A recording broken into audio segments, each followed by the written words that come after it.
Hi!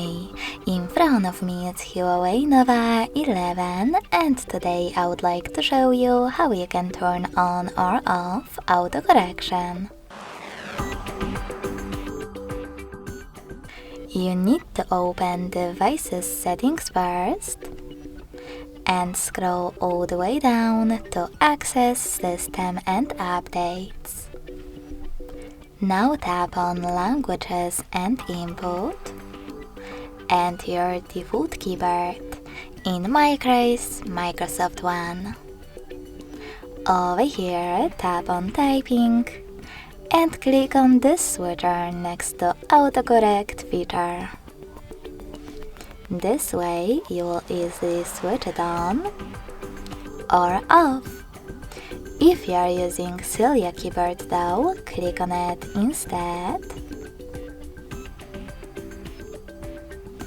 Tap on input and tap on this switcher next to autocorrection to manage it.